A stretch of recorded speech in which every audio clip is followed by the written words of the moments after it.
রাজ্যে দ্বিতীয় দফার ভোটের মুখে রাজনৈতিক উত্তাপ ক্রমশ বাড়ছে। আর তার ঠিক আগেই শনিবার সাত সকালে ফের একবার শোরগোল পড়ে গেল উত্তর চব্বিশ পরগনার হাবড়ায়। রেশন বন্টন দুর্নীতি মামলায় শিকড় খুঁজতে এবার এলাকার একাধিক প্রভাবশালী চাল ব্যবসায়ীর বাড়িতে হানা দিল এনফোর্সমেন্ট ডিরেক্টরেট। কেন্দ্রীয় বাহিনীকে সঙ্গে নিয়েই শনিবার ভোররাতেই অভিযানে নামেন গোয়েন্দারা, যা ঘিরে এলাকায় ব্যাপক চাঞ্চল্য ছড়িয়েছে।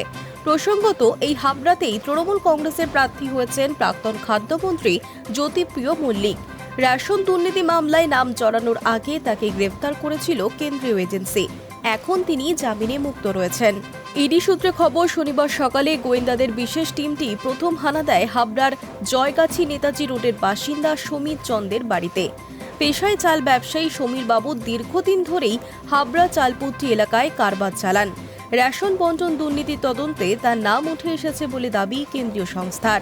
শনিবার সকালে যখন আধিকারিকেরা তার দরজায় কড়া নাড়েন, তখন বাড়ির সকলে ঘুমে আচ্ছন্ন। বারংবার ধাক্কা দেওয়ার পর অবশেষে দরজা খোলা হলে ভিতরে প্রবেশ করেন ইডির আধিকারিকেরা। সমীর চন্দের পাশাপাশি সাগর সাহা নামে অপর এক চাল ব্যবসায়ীর বাড়িতেও তল্লাশি চালানো হয় বলে খবর।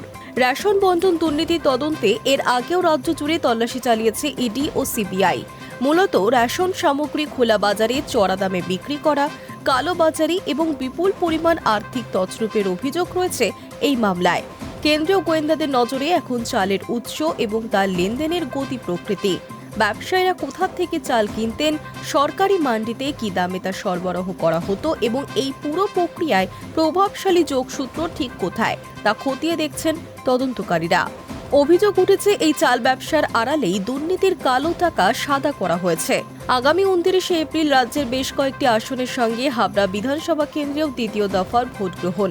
উল্লেখযোগ্য বিষয় হল, এই কেন্দ্রে তৃণমূল কংগ্রেসের প্রার্থী হয়েছেন প্রাক্তন খাদ্যমন্ত্রী জ্যোতিপ্রিয় মল্লিক।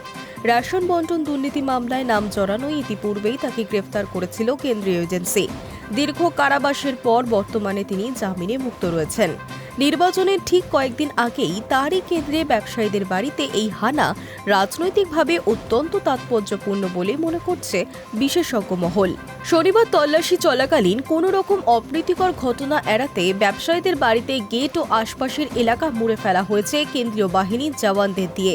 বাড়ির ভিতরে ব্যবসায়ীদের নথিপত্র পরীক্ষা করার পাশাপাশি বয়ান রেকর্ড করছেন ইডির আধিকারিকেরা।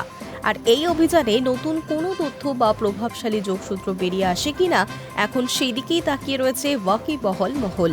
সব মিলিয়ে ভোটের আগে হাবড়ায় ইডি অ্যাকশন যে নির্বাচনী পারদ আরও চড়িয়ে দিল, তাতে কোনো সন্দেহ নেই। Hi news network.